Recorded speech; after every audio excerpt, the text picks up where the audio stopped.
क्या आप इन दोनों पेशेंट्स के रिजल्ट्स देखकर बता सकते हैं कि यह ट्रांसफॉर्मेशन कितने मंथ्स में अचीव हुआ होगा? कमेंट सेक्शन में अपना आंसर जरूर बताइए। और अगर आप भी अपने लुक्स को बदलना चाहते हैं तो हरिद्वार, दिल्ली, हैदराबाद किसी भी लोकेशन पर क्लिनिक विजिट कर सकते हैं। आज की इस वीडियो में हम आपके साथ इन्हीं दो पेशेंट्स की complete hair transplant journey share करने वाले हैं, जो अपने लेट 20s में डिफरेंट ग्रेड्स ऑफ बॉल्डनेस से परेशान थे। पेशेंट 1, जिनकी उम्र 28 साल थी, वो ग्रेड 5 स्टेज की बॉल्डनेस के चैलेंजेस फेस कर रहे थे। और पेशेंट 2, जिनकी उम्र 30 साल थी, उनकी बॉल्डनेस ग्रेड 3 स्टेज की थी। दोनों ही पेशेंट्स की बॉल्डनेस उनकी अपीयरेंस और कॉन्फिडेंस को अफेक्ट कर रही थी। पेशेंट 1 का स्कैल्प विजिबली खाली नजर आ रहा था और इस बॉल्ड लुक से छुटकारा पाने के लिए पेशेंट ने काफी टाइम तक वेट किया है। क्यों, ये आपको आगे वीडियो पे पता चल जाएगा। इसके साथ इन्होंने मिनॉक्सिडिल का भी यूज किया, जिससे इन्हें कुछ समय तक फायदा हुआ, लेकिन मिनॉक्सिडिल का यूज बंद करने के बाद इनका हेयर लॉस और सिवियर हो गया। पेशेंट 2,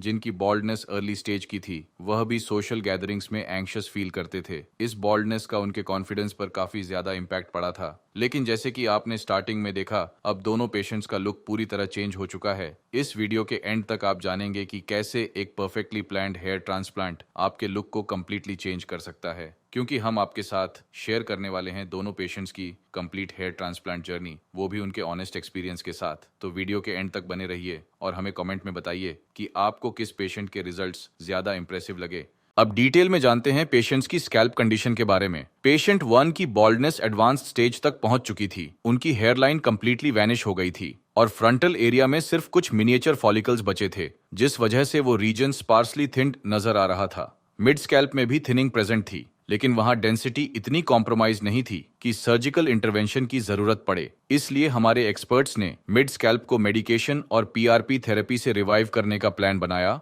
क्राउन रीजन में थिनिंग काफी प्रोमिनेंट थी और उस एरिया को नेचुरल कवरेज देने के लिए सर्जिकल इम्प्लांटेशन की ही जरूरत थी। पेशेंट के लिए ओवरऑल ट्रीटमेंट प्लान हेयरलाइन को फुली रिस्टोर करना, फ्रंटल जोन में एडिक्वेट डेंसिटी क्रिएट करना और क्राउन में नेचुरल स्वर्ल पैटर्न रिक्रिएट करना था।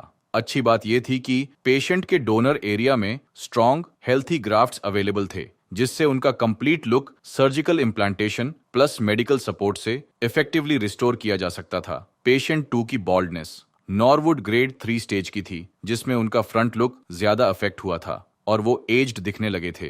पेशेंट की हेयरलाइन एम शेप में रिसीड हुई थी, जिस वजह से फ्रंटल टफ्ट के अलावा रिमेनिंग फ्रंटल एरिया साइड से स्पार्स नजर आ रहा था। अच्छी बात यह थी कि उनके रिमेनिंग स्कैल्प पर hair growth healthy and stable थी। पेशेंट के डोनर एरिया भी फेवरेबल कंडीशन में था, जहां plenty of healthy hair present थे, जो एक नेचुरल लुकिंग रेस्टोरेशन के लिए आइडियल थे। अगर आप भी हमारे पेशेंट की तरह अपने लुक्स को बदलना चाहते हैं तो आज ही हमारे एक्सपर्ट्स के साथ कंसल्टेशन बुक करें। इनिशियल एनालिसिस कंप्लीट होने के बाद next and most important step था हेयरलाइन डिजाइन। सबसे पहले हमारे एक्सपर्ट्स ने दोनों पेशेंट्स का हेड शेव किया, ताकि थिनिंग और बॉल्डनेस पैटर्न को क्लियरली इवेल्युएट किया जा सके। हेड शेव के बाद स्कैल्प को एंटीसेप्टिक सॉल्यूशन से थरली डिसइंफेक्ट और क्लींस किया गया, जिससे प्रोसीजर के दौरान इन्फेक्शन का रिस्क मिनिमम रहे। उसके बाद पेशेंट्स की फेशियल एनाटॉमी, प्रोपोर्शंस और नेचुरल सिमेट्री को ध्यान में रखते हुए उनकी कस्टमाइज्ड हेयरलाइन डिजाइन की गई। पेशेंट 1 के फेशियल स्ट्रक्चर और ग्लबेला पॉइंट से आइडियल डिस्टेंस मेजर करते हुए हेयरलाइन डिजाइन करी गई, ताकि पेशेंट को नेचुरल फ्रेम मिले। इसके साथ फ्रंटल जोन के कंप्लीट अफेक्टेड एरिया को आउटलाइन किया गया। देन मिड स्कैल्प को सेपरेटली मार्क किया, क्योंकि उस रीजन में सर्जिकल इम्प्लांटेशन की नीड नहीं थी। क्राउन रीजन को एनसर्कल करके अफेक्टेड एरिया की मार्किंग्स कंप्लीट करी गई। इसके बाद पेशेंट 2 की हेयरलाइन 4 फिंगर कॉन्सेप्ट को यूज करते हुए डिजाइन करी गई, क्योंकि उनका फॉरहेड कंपैरेटिवली वाइड था। इस टेक्निक की हेल्प से उनकी हेयरलाइन को नेचुरल बैलेंस मेंटेन करते हुए आइडियल हाइट पर सेट किया गया। उनकी बॉल्डनेस लिमिटेड थी, इसलिए मार्किंग्स प्राइमरीली फ्रंटल एरिया तक ही कन्फाइंड रखी गई। यह मार्किंग सर्जरी के टाइम डॉक्टर्स को एक precise well structured road map provide करती हैं, जिससे इम्प्लांटेशन एक्यूरेट डायरेक्शन, एंगल और डेंसिटी के साथ परफॉर्म किया जा सके। हेयरलाइन डिजाइन फाइनलाइज होने के बाद पेशेंट्स का प्रोसीजर स्टार्ट हुआ, जिसमें सबसे पहले हमारे एक्सपर्ट्स ने पेशेंट के स्कैल्प पर एनेस्थीसिया इंजेक्ट किया, ताकि सर्जरी पेनलेस और कंफर्टेबल रहे। एनेस्थीसिया एडमिनिस्टर करने के बाद हमारे एक्सपर्ट्स ने रिसिपिएंट एरिया में स्लिट्स क्रिएट किए। स्लिट्स क्रिएट करते टाइम हेयर ग्रोथ के नेचुरल एंगल, डायरेक्शन और डेंसिटी का ध्यान रखा जाता है। ये स्टेप सर्जिकल प्रिसीजन का सबसे इंपॉर्टेंट पार्ट होता है, क्योंकि इसी स्टेज में डिसाइड होता है कि किस जोन में कितनी डेंसिटी ऐड करनी है। स्लिट्स क्रिएट करने के बाद QHT टेक्निक को फॉलो करते हुए एक्सट्रैक्शन एंड इम्प्लांटेशन का प्रोसेस स्टार्ट हुआ। पेशेंट 1 के केस में हर जोन के according tailored implantation strategy follow की गई। हेयरलाइन जोन में प्री मेड स्लिट्स को फॉलो करते हुए सिंगल और थिन फॉलिकल्स इम्प्लांट किए गए, जिससे हेयरलाइन का soft irregular micro zigzag pattern और नेचुरल ट्रांजिशन एक्यूरेटली रिक्रिएट हो। फ्रंटल एरिया में वॉल्यूम ऐड करने के लिए डबल और ट्रिपल ग्राफ्ट्स को इवनली इम्प्लांट किया गया, ताकि डेंसिटी यूनिफॉर्म और अनडिटेक्टेबल लगे। क्राउन रीजन में नेचुरल स्वर्ल पैटर्न रेप्लिकेट करने के लिए ग्राफ्ट्स को सर्कुलर ओरिएंटेशन और वेरिंग एंगल्स में केयरफुली इम्प्लांट किया गया था। यह step highly skilled hand control demand करता है। इम्प्लांटेशन के दौरान forceps pressure, insertion depth, follicle curvature और एग्जिट एंगल का खास ध्यान रखा गया था, ताकि हर ग्राफ्ट स्कैल्प में एग्जैक्टली नेचुरल डायरेक्शन में सेटल हो। इस केस में टोटल 5300 ग्राफ्ट्स इम्प्लांट किए गए थे, जिन्हें पेशेंट के सेफ डोनर जोन से एक्सट्रैक्ट किया गया था।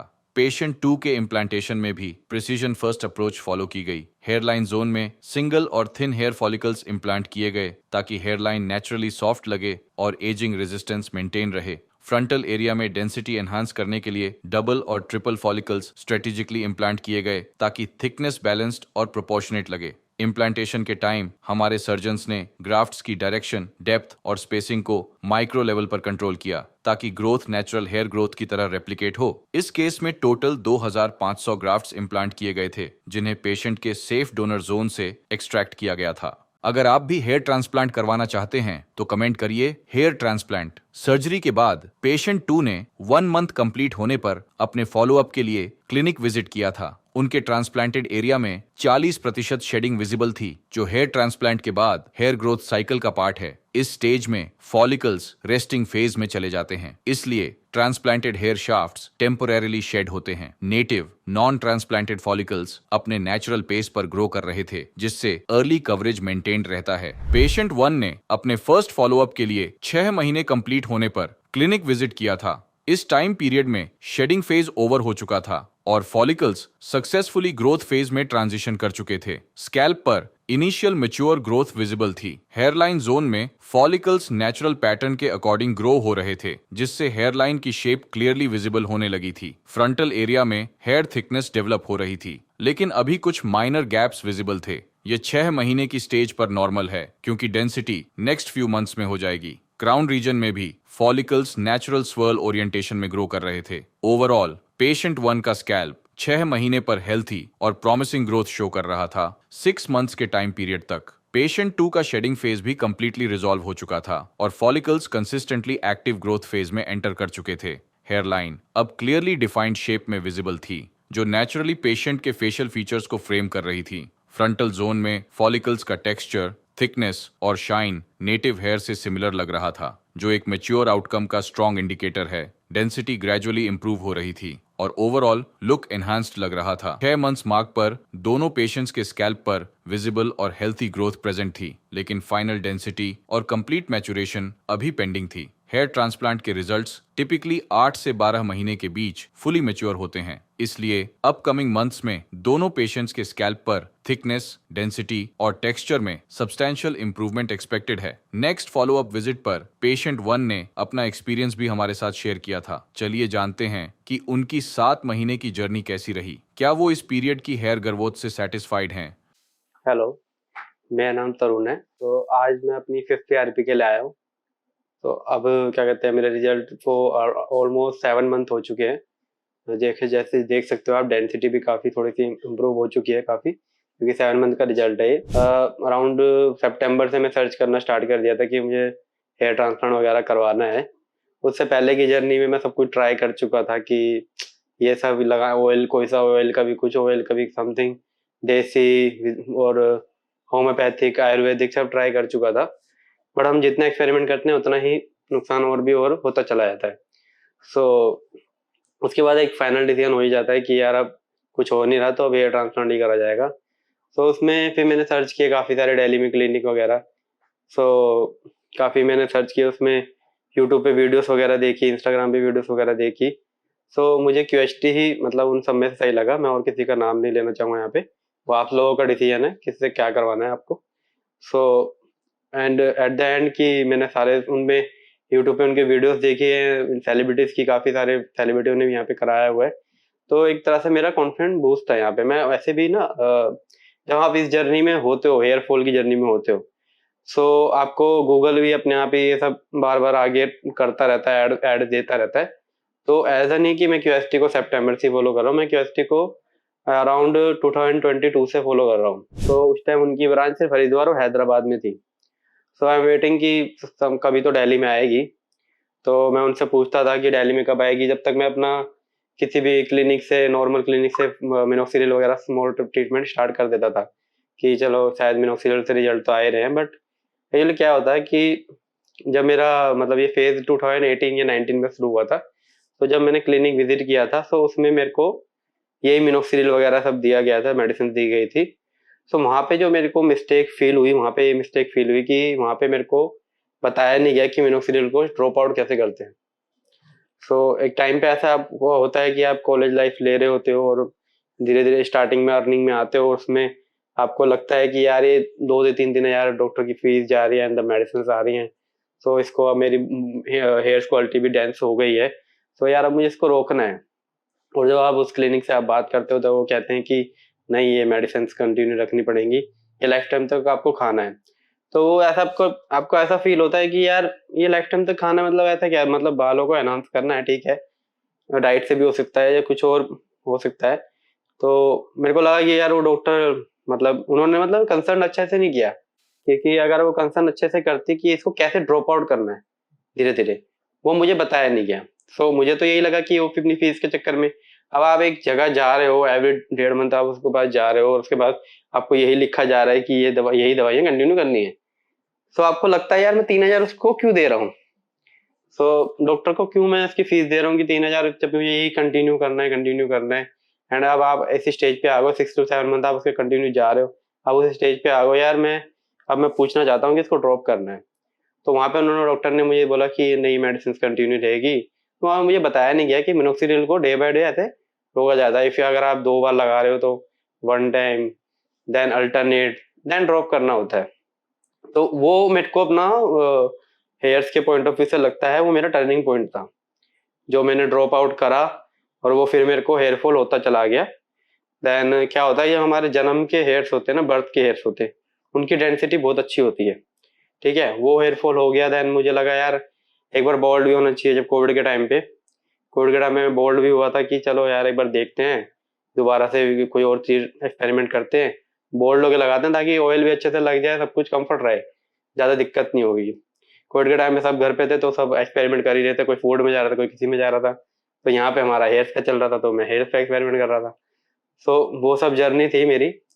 एंड एट द एंड कुछ हुआ नहीं उसका भी। तो एट द एंड में 23 में मैंने फाइनल डिसीजन ले लिया था कि मैं ट्रांसप्लांट कराऊंगा, थोड़ा सा थोड़ा सा सेविंग्स वगैरह करके। एंड फिर मैं वेट कर रहा था कि क्यूएसटी कब दिल्ली में आएगा। चलो अगर दिल्ली में आएगा तभी मैं करवाऊंगा, क्योंकि वहां पे जाके करवाना, देन अप डाउन करना या उनसे फिर सलाह लेना, क्योंकि मेरे माइंड में यही चल रहा था, बार बार उनसे सलाह ही लेनी है, बार बार पीआर, सबसे मेन पीआरपी। यार पीआरपी करवाने में हर महीने गुरुद्वारा तो जाऊंगा नहीं ना, सबसे मेन ये था मेरा दिक्कत कि यार मैं पीआरपी करवाने हर महीने वहां नहीं जाने वहां जाता। एक बार एक प्रोसीजर है 5 डेज के लिए, मैं वहां पे होटल में रुक सकता हूँ, ट्रांसप्लांट करा सकता हूँ, वो ठीक है। बट एवरी मंथ पीआरपी के लिए हरिद्वार बार बार जाना, वो अच्छी बात है, वहां पे अच्छा एरिया है, बट वो इसका मतलब ये नहीं कि मैं उसके, क्योंकि क्या होता है, एक तो चलो पैकेज के अंदर मेरे को पीआरपी मिल रहा है, बट सपोज करो पीआरपी का भी मैं कोच दूं और फिर आने जाने का कोच दूं, होटल में रुकूं, तो इतना आउट ऑफ बजट नहीं जाना ना। तो इस वजह से मैं इसका वेट कर रहा था कि ये दिल्ली में कब आएगा। अब इसके पीछे की भी स्टोरी है। दिल्ली में मैंने रिसेप्शनिस्ट से बात किया कि हाँ आएगा आएगा, देन आएगा, आई एम वेटिंग कि आएगा, अक्टूबर में आएगा, नवंबर में आएगा। मैंने ऐसे किसी भी क्लिनिक के इतने चक्कर नहीं लगाए कि जितने इसके लगाए, क्योंकि अब मेरे को फाइनल डिसीजन था, मैं अपने फ्रेंड्स को भी लाता था, मेरे को तो आगे से आना पड़ता था, पर मैं जो यहीं पे करता हूँ राजेंद्र प्लेस में, सो अपने फ्रेंड्स को बुला लेता था, चल एक बार देख के आते हैं क्या स्टेटस है, क्या स्टार्ट हुआ है नहीं हुआ, समथिंग एंड ऑल। तो हो ही नहीं रहा था स्टार्ट, मतलब काम ही चला जा रहा था, रिनोवेशन चल रही थी, मैं वेट कर रहा हूँ ये, और गार्ड से बात कर रहा हूँ कभी। सो एट द एंड उनको पता चल गया कि ये बंदा करवा के ही मानेगा यहाँ से। तो उन्होंने मुझे फाइनल डेट बता दी थी कि इन दिनों खुल जाएगा। सो अब जब उन्होंने उन दिनों मुझे बता दिया कि हाँ इन दिनों खुल जाएगा, देन मैं फाइनल डे पे आया जब ये खुल चुका था। तो अब उसमें और स्ट्रेटेजी मिली कि अब उन्होंने बोला कि अभी भी यहाँ पे टीम ना अभी आई नहीं है, तो अभी फिर वेट करना पड़ेगा। तो मैंने कहा यार मैं इतना वेट करा, मैंने ओपन होने का वेट किया, अभी भी मैं 1 महीना तो और वेट नहीं कर सकता, क्योंकि विंटर जाए जा रहा है। मुझे था कि विंटर में ही मुझे करवाना है, ताकि जो स्वेटिंग फेस है और शेडिंग फेस है उसमें मैं क्लियरली इसको टर्न अराउंड कर पाऊँ, कि ना मैं स्वेटिंग झेल पाऊंगा गर्मी में फिर शेडिंग फेस के टाइम पे, और काफी तो मेरे को था कि विंटर में हो जाए। सो अब जब यहाँ पे मैं क्लिनिक में आया तो उन्होंने मुझे एक सजेशन दिया कि आप सर्जरी वहाँ करवा लीजिए, पीआरपी यहाँ करवा लेना। मैं कहा एट द एंड फिर मेरे को हरिद्वार में ही सर्जरी हुई। ठीक है, सो मैंने कहा ठीक है यही होना था तो चलो कोई नहीं। मैं सबसे ज्यादा परेशानी पीआरपी के लिए था कि पीआरपी तो चलो दिल्ली में ही हो जाएगी। तो आज मेरा 5th विजिट है। वैसे मेरी सर्जरी हरिद्वार में ही हुई थी। मेरी सर्जरी हुई थी 1 फेब को, एंड आज मेरा 5th पीआरपी है। तो डेंसिटी क्या होता है इसमें, एक इसके पीछे भी पूरा वो है, प्रोसीजर है। हेयर ट्रांसप्लांट इज नॉट कि आपको सोल्यूशन मिल गया, ठीक है, उसमें भी सब कुछ आपको मतलब केयरिंग बहुत इंपॉर्टेंट है, और पेशेंस बहुत इंपॉर्टेंट है, प्रिकॉशंस बहुत इंपॉर्टेंट है इसमें। सो सपोज कि अगर आपने हेयर ट्रांसप्लांट करवा लिया तो आप ये नहीं कि आप फ्री हो गए हो, बट हाँ आपका जो पहले की जर्नी थी कैप ऑल, तो उसके लिए भी आपको वेट करना है। अभी ऐसा भी नहीं कि कैप आपने हटा दी तो आप घूमने लगे हो। ये 3 मंथ बहुत ही केयरिंग है। मैं 1 वीक भी नहीं कहूंगा, डॉक्टर्स 1 वीक कहते हैं, 10 डेज कहते हैं, मैं 3 मंथ कहूंगा। क्योंकि क्या होता है, अब आप दोस्त जिस फेज से निकले हो, कैप आपने लगाई है, तो आप उस फेज में तो हो ही कि अभी शेडिंग फेज है, और आप किसी के पास भी जाओगे उसको लगेगा ये कैसे बाल आ रहे हैं तेरे, ये तूने कुछ कराया है। अगर तुमने मुंह से खोल दिया मैंने ये ट्रांसप्लांट कराया, उसको समझ में तो आएगा नहीं कि ये क्या करवाया है, पैसे वेस्ट करवाए हैं तूने, तो कुछ लगा ही नहीं है सर पे, कुछ है ही नहीं, अभी गिरे जा रहे हैं, हेयर फॉल हो जा रहा है। उनको तुम समझा नहीं सकते बैठ के कि हाँ यार ये सब है, अभी इसकी फेज है, तो टाइम लगता है इसमें। तो मेनली आपकी कॉन्फिडेंस बूस्ट होगा 4th मंथ से। 3 मंथ पूरा शेडिंग फेज है, 4th मंथ से आपको अपने हेयर्स में इंप्रूवमेंट नजर आएगी। शेडिंग फेज 90% खत्म हो जाएगा, थोड़ा बहुत 10% रहेगा, वो 4th मंथ तक चलेगा। और उसके बाद भी जब नॉर्मल हमारे हेयर फॉल होता है, ऐसा तो है नहीं कि कभी हेयर फॉल रुक ही जाएगा परमानेंटली, वो तो नहीं होता। जो हमारा बाथिंग के टाइम पे कोम करते टाइम पे 5-6 बाल 10-12 बाल तो तब भी टूट ही जाते हैं, ऐसा कोई नॉर्मली वो नहीं है। सो मेनली 1 वीक जिसमें आपको ज्यादा केयर करनी है, फर्स्ट एड वो क्लिनिक में करवाना है, and after that 3 month. 3 month is the best patience, मतलब बहुत ही पेशेंस वाला टाइम है वो, कि ये शेडिंग फेज है, क्योंकि वो इंसान को तोड़ सकता है, क्योंकि आपने पैसे लगा लिए हैं, और आप अगर मिरर में देखोगे तो आपको फील होगा कि मेरे पैसे बर्बाद। ठीक है, तो सबसे मेनली पेशेंस वाला टाइम वो 3 मंथ है। तो वहां से घबराना नहीं है, वहां से आगे बढ़ना है। उसको ये सोचना है कि ये एक प्रोसीजर का पार्ट है, it's a second step. First step आपने हिम्मत करके ट्रांसप्लांट करवा लिया, क्योंकि सर्जरी भी कोई भी सर्जरी हो, भले ही किसी में पेन पेन ना हो, बट सर्जरी सर्जरी होती है। ठीक है, उसको जैसे रिहाब पीरियड कहते हैं ना, रिहाब पीरियड हर चीज का है। सो रिकवरी टाइम जिसको कहते हैं, जिसको इसमें 3 मंथ है, not only 10 days, it's a 3 month procedure. So 3 month के बाद आपका जब ग्रोथ स्टार्ट होती है तो स्लोली स्लोली आपको कॉन्फिडेंस बूस्ट होता है। कैप तो आप ऑलरेडी रिमूव कर चुके हो, क्योंकि हेयर ट्रांसप्लांट के बाद कैप भी बेकार है पहननी, क्योंकि जो होलिकल्स हैं वो थोड़े से लूज हो जाएंगे तो अच्छा नहीं रहेगा। तो कैप आप रिमूव कर चुके हो। 4th मंथ से आपका शेडिंग फेस कम हो जाएगा और हेयर ग्रोथ स्टार्ट हो जाएगी। तो मिरर में देख के कॉन्फिडेंटली अपने आप को देख पाओगे, किसी से आंख से आई कॉन्टेक्ट करके बात कर पाओगे। सो 4th 5th देन पीआरपी से आपकी डेंसिटी इंप्रूव होगी। और समटाइम क्या होता है, सामने वाले से जब हमें मिलता है ना कि कुछ करवाया है तूने, सो वो अपने से ज्यादा कॉन्फिडेंस बूस्ट करता है। ठीक है, या फैमिली हो या रिलेटिव्स हो या फ्रेंड्स हो, तो वो वहां से बूस्ट करता है कि क्योंकि उन्होंने आपको देखा है। ठीक है, उन्होंने आपका बैक पोस्चर देखा है कि जो आप किस हालत में थे, उसको आप रिकवर कर रहे होते हो। तो जब वो बोलते हैं ना कि कुछ करवाया है और लग भी नहीं रहा, फर्स्ट ऑफ ऑल कुछ कराया है, लग भी नहीं रहा, क्योंकि कुछ कराया है और बोला जाए कि हेयर ट्रांसप्लांट करवाया है तो उसको लग रहा है कि करवाया है, तो हेयर ट्रांसप्लांट अच्छा नहीं किया, हेयर लाइनिंग अच्छी नहीं की। और कुछ कराया, क्या ट्रीटमेंट लिया है, तो ये क्वेश्चन बेसिकली ठीक है कि हाँ ट्रीटमेंट लिया है और अभी चल रहा है, सब कुछ ठीक चल रहा है, डेंसिटी अच्छी है, ये सब। तो आप मेरा अभी 7 मंथ कंप्लीट हो चुके हैं, आप मेरी जर्नी देख चुके हो। मैंने थोड़ा सा बता भी दिया जर्नी के बारे में। और इस तरीके की मेरी डेंसिटी है। आज मैं अपनी 5th PRP पे आया हूँ। डॉक्टर से कंसर्न करूँगा मेडिसिन के बारे में। सो लेट्स वेट, देखते हैं अब आगे क्या रिजल्ट आएगा। Thank you. 7 महीने में पेशेंट 1 के स्कैल्प पर हेयर ग्रोथ नोटिसेबली मैच्योर और डेंस नजर आ रही थी। हेयर लाइन अब शार्पली डिफाइंड हो चुकी थी, जिसमें हर ग्राफ्ट नेचुरल डायरेक्शन में ग्रो कर रहा था। यह एक वेल एग्जीक्यूटेड इम्प्लांटेशन का क्लियर इंडिकेटर है। फ्रंटल एरिया में वॉल्यूम इंप्रूव हो गई थी, जिससे ओवरऑल कवरेज बैलेंस्ड लग रही थी। मिड स्कैल्प और क्राउन रीजन में भी हेयर शाफ्ट्स थिकनेस गेन कर रहे थे। इस स्टेज पर पेशेंट के 80% रिजल्ट्स विजिबल थे। पहले पेशेंट के स्कैल्प पर जहां बॉल्डनेस विजिबल थी, अब वहां हेल्थी हेयर ग्रोथ विजिबल थी, जिससे पेशेंट की अपीयरेंस यूथफुल, कॉन्फिडेंट और एनर्जेटिक लग रही थी। पेशेंट 1 के ये रिजल्ट्स अभी सिर्फ 7 महीने के हैं, जो नेक्स्ट फ्यू मंथ्स में और थिकनेस, शाइन और मैच्योरिटी गेन करेंगे, जिससे final look even more natural and dense appear होगा। पेशेंट 2 ने अपने फाइनल रिजल्ट्स शोकेस करने के लिए 9 महीने कंप्लीट होने पर क्लिनिक विजिट किया था और इस विजिट पर उन्होंने अपना एक्सपीरियंस भी शेयर किया था। चलिए जानते हैं उनसे कि क्या वो अपने रिजल्ट से सेटिस्फाइड हैं। हाय, मेरा नाम जफर है और मेरी एज 30 ईयर है और आज मेरी 5th PRP है। आज मैं QST पे 5th PRP के लिए आया हूँ और उसके बाद हर महीने मुझे रिजल्ट बहुत अच्छा मिलता गया। धीरे धीरे मेरे 2500 ग्राफ्ट लगे थे और काफ़ी अच्छा एक्सपीरियंस रहा यहाँ पर आकर। और सर्जरी का टाइम लगभग 5 से 6 घंटे का था, लेकिन पता नहीं लग रहा था सर्जरी हो रही है। एक माहौल था, अलग ही माहौल था। कोई पर दिक्कत नहीं, परेशानी कुछ नहीं थी, सब अच्छे से हो रहा था। डॉक्टर का बिहेवियर और नर्स वगैरह का बिहेवियर, सब ऑल स्टाफ का बिहेवियर अच्छा था हमारे साथ। काफ़ी अच्छी सर्जरी हुई। सर्जरी से लगभग 5 दिन बाद मेरा हेड वॉश हुआ था। मैंने हेड वॉश किया अपना, और मेरा जो डोनेट एरिया था वो भी थोड़ा थोड़ा 1 हफ्ते बाद बाल आने शुरू हो गए। और जो सर्जरी हुई थी वहाँ भी थोड़ा थोड़ा मुझे रिजल्ट महसूस हुआ। नॉर्मल रिजल्ट था। और मेरा एक हफ्ते बाद, सर्जरी के 1 हफ्ते बाद मैंने डोनेट एरिया पर ध्यान दिया तो वहाँ पे थोड़े बाल नॉर्मल आने शुरू हो गए थे। और सर्जरी के लगभग 20 दिन बाद शेडिंग फेस स्टार्ट हो गया था।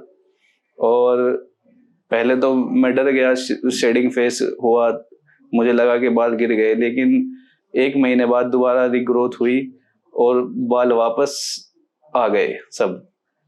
काफ़ी अच्छा एक्सपीरियंस रहा। सर्जरी से पहले 6 महीने पहले जब मेरी जो हेयर ग्रोथ थी वो सब ख़त्म होती जा रही थी और मुझे खुद को महसूस होता था कि मैं, एक अजीब सी फीलिंग होती थी। मैं दोस्त वगैरह के साथ जाता था, शादी पार्टी में जाता था तो काफ़ी एज लगती थी, लेकिन मैंने सर्जरी कराई, मुझे फिर से वो पहले वाली फीलिंग आती है। एकदम लाइफ स्टाइल अच्छा हो गया है और मैं अपने बिजनेस में भी बहुत अच्छे से काम कर रहा हूँ। एक कॉन्फिडेंस आ गया है वापस। सर्जरी से पहले मैं काफ़ी परेशान था। मैंने सोचा QST पे कराऊं या फिर और भी हेयर ट्रांसप्लांट हैं, हॉस्पिटल है वहाँ पे कराऊं, लेकिन मैं QST पर आया और यहाँ पर मेरी सर्जरी हुई। काफ़ी अच्छी ग्रोथ हो गई। 80% मेरे बाल बहुत अच्छे हो गए हैं और QST बेस्ट है। मैंने जो सोचा था वही यहाँ पर मुझे सब कुछ मिला। सर्जरी से पहले मेरी हेयर लाइन काफ़ी पीछे चली गई थी, यहाँ तक चली गई थी, और सर्जरी के बाद अब हेयर लाइन भी काफ़ी अच्छी हो गई है और ग्रोथ भी काफ़ी बेहतर है। पहले से ज़्यादा बहुत अच्छा महसूस हो रहा है। बाल भी काफ़ी अच्छे आ रहे हैं, सब ठीक है। आज मैं 5th PRP के लिए आया हूँ QST पर, और सर्जरी के बाद मेरा काफ़ी अच्छा एक्सपीरियंस रहा है यहाँ पर। और QST के स्टाफ और डॉक्टर सब के साथ अच्छा एक्सपीरियंस है। और सर्जरी होने के बाद भी QST का स्टाफ कांटेक्ट में रहता है। हमें व्हाट्सएप पर या कॉल करके हमसे पूछते हैं सब ग्रोथ अच्छी हो रही है, कुछ प्रॉब्लम है नहीं है। काफ़ी अच्छा बिहेवियर है और आप भी QST पर आए। अभी तक मेरा एक्सपीरियंस जो भी था वो आपके सामने मैंने शेयर कर दिया है QST पर, और आगे मैं QST पर आऊंगा तो मैं आपसे दोबारा फिर मिलूंगा। तब तक के लिए आप वीडियो पर बने रहिएगा। Thank you QST। 9 महीने में पेशेंट 2 की हेयर ग्रोथ इंप्रेसिव मैच्योरिटी तक पहुंच चुकी थी। हेयर लाइन अब शार्पली डिफाइंड और एक्सट्रीमली नेचुरल लग रही थी और पेशेंट के फेशियल फीचर्स को परफेक्टली फ्रेम करते हुए उनकी ओवरऑल अपीयरेंस को बैलेंस्ड और यूथफुल लुक प्रोवाइड कर रही थी। फ्रंटल एरिया में डेंस और वॉल्यूमिनस कवरेज क्लियरली विजिबल थी, जिससे earlier receding zones completely fill हो गए थे। ओवरऑल स्कैल्प पर यूनिफॉर्म हेल्थी ग्रोथ विजिबल थी, जिससे पेशेंट का पूरा लुक ट्रांसफॉर्म हो चुका था। अब patient different hair styles freely try कर सकते थे, चाहे वो वॉल्यूम बेस्ड स्टाइलिंग हो, साइड स्वीप हो या नेचुरल फ्लो। हर स्टाइल उनकी पर्सनैलिटी को और एलिवेट करेगा। 9 महीने पर यह प्रोग्रेस एक्सेलेंट है और अपकमिंग मंथ्स में हेयर और म्यूट और रिफाइंड दिखने लगेंगे। 7 से 9 महीने के ड्यूरेशन में दोनों पेशेंट्स के स्कैल्प पर इंप्रेसिव और visibly mature hair growth develop हो चुकी है। इनिशियली पेशेंट 1 का स्कैल्प कंप्लीटली बॉल्ड नजर आ रहा था, लेकिन अब स्कैल्प पर डेंस हेयर ग्रोथ विजिबल है, फेशियल फ्रेम रिस्टोर हो चुका है और अब उनका लुक यंग, नेचुरल और एस्थेटिकली बैलेंस्ड नजर आ रहा है। स्कैल्प पर इंप्रूव्ड हेयर डेंसिटी से पेशेंट की पर्सनैलिटी में नोटिसेबल कॉन्फिडेंस ऐड हो गया है। पेशेंट 2 की हेयरलाइन रिसीड हो चुकी थी, जिससे पेशेंट का लुक एज्ड लग रहा था, लेकिन अब पेशेंट का फेशियल फ्रेम रिस्टोर हो चुका है। फ्रंटल एरिया में डेंस और वॉल्यूमिनस ग्रोथ विजिबल है। स्कैल्प पर रिस्टोर्ड डेंसिटी ने पेशेंट की ओवरऑल पर्सनैलिटी को एलिवेट कर दिया है। अगर आप भी हमारे पेशेंट्स की तरह अपने लुक्स को ट्रांसफॉर्म करना चाहते हैं, तो आज ही हमारे एक्सपर्ट्स के साथ कंसल्टेशन बुक करें और अपनी customised hair restoration journey start करें। हेलो फ्रेंड्स, अगर आपने अभी तक हमारे चैनल को सब्सक्राइब नहीं किया है तो प्लीज इस वीडियो को लाइक कीजिए, शेयर कीजिए और हमारे चैनल को सब्सक्राइब कीजिए और ध्यान रहे बेल आइकन दबाना ना भूलें, जिससे हमारे हर वीडियो का अपडेट आपको समय समय पर मिलता रहेगा।